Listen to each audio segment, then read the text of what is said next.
The enhanced learning model from a kind of a 10,000 foot view is providing a foundation of that course content access to schools and teachers that are looking at redefining the way that students access information and engage with the course content. Essentially what we wanted to do over a period of time is we looked at how do we have our small rural high schools, or really all of our high schools, have access to high expert content, very strong, great programming, even in a rural setting where you may not be able to have all that content experts. They may have a small population and not be able to have the finances to be able to hire those people. How do we bring that content in? What we looked at is we need the right teachers. We need right teachers to build that content. The structure that we've created has taken time out of the way. And we're really trying to focus on that mastery piece and that completion of the objective rather than, okay, we have this much time to get it done.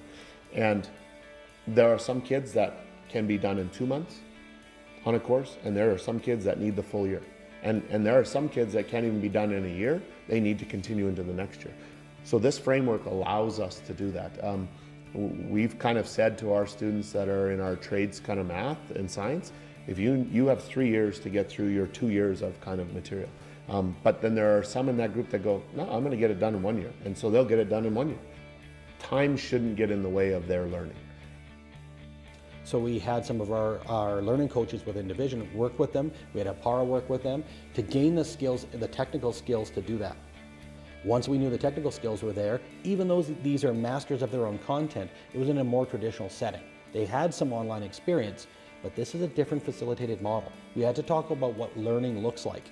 And one of the big pieces that we had to do was to literally do an intensive course mapping process. And what that is start to finish, what are the key critical outcomes that need to be covered? What does mastery of that look like? And then working backwards to chunk that content to put it into an online space so that that is going to be manageable from the students. I'm used to teaching 3 subjects, and then I come here to Bentley and now I'm teaching 8 first semester. So it's been really challenging being able to provide all of my students with really good lessons where they are getting the content material and I still feel that I'm providing them with all the course outcomes and getting through it in time. We know we need a place to house this content. We need an interface for kids and teachers to be able to work with these courses. We settled upon Hapara because we'd been using their products for quite some time. We're quite a large teacher dashboard user.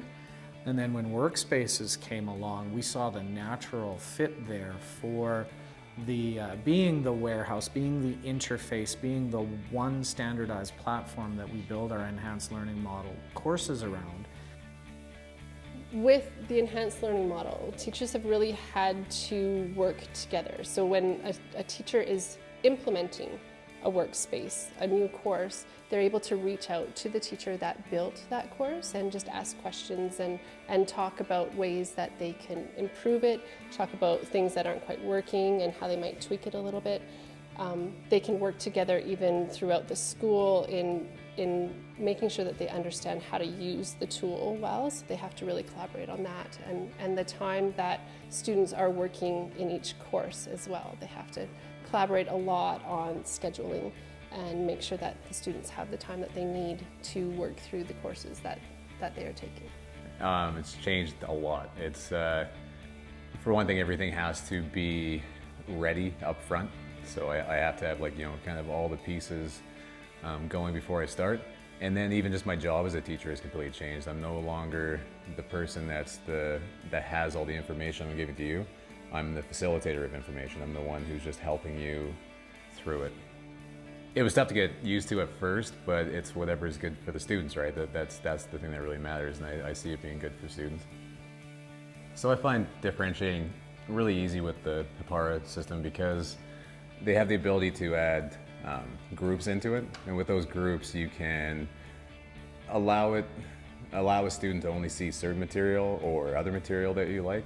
So depending on what the student needs, it really meets them where they're at. So you can put extra material for that lesson for the individual student or whatever they need. So it's really been great in that aspect. Some of the examples of the pre and post support that we provided to the teachers for the enhanced learning model, even prior to the development work happening with the content developers, we brought those teachers together to understand the vision. And then once we had the courses built, we brought the teachers who would be facilitating the enhanced learning model courses through Hapara Workspaces together with those content developers very early in the school year. So still before students were in the building, kind of in late August, we had a meeting, and each one of the teachers who was going to be teaching a course got to sit down with a content developer and walk through, this is what I was thinking, this is the flow, this is where the supplementary materials are and how they fit into the course, where you should maybe consider using them, things like that. So that was done very early. And so we hired 10 people, and over the course of the summer, so within 6 to 7 weeks, we would have regular check-ins with them, either face-to-face or through Google Hangouts, and we would be working with them around the process of developing these academic courses. Your personality as a content developer has to come through in your courses, but you aren't there. So how do you provide the clarity around expectations? How do you provide the clarity around the instructions for your assignments, etc.? And so there was a lot of pre-work done with those teachers and ongoing work during the development phase to really have them understand how to build an effective online course, still knowing that there will be a face-to-face teacher there to help facilitate it. So never was there an intention to have the courses replace teachers. We still need them. They are fundamental components of this enhanced learning model. Because education is changing in from a direct teacher standing and lecturing and being that keeper of the sacred knowledge, and more of a facilitated type model where the content is there for students to explore and taking time out of that factor. Also, we have a different type of learner that we're dealing with that needs to access content, whether it's at home, whether it's on the bus to a tournament, whether it's at lunch. In the modern society that we're looking at and the access to content, we wanted to leverage those technology tools to do that. We held a number of open houses early on. We sent out lots of memos and communications along our 1.5-year journey. We took parents to visit other schools. We took our school council to come with us. We took students with us when we went and visited other schools.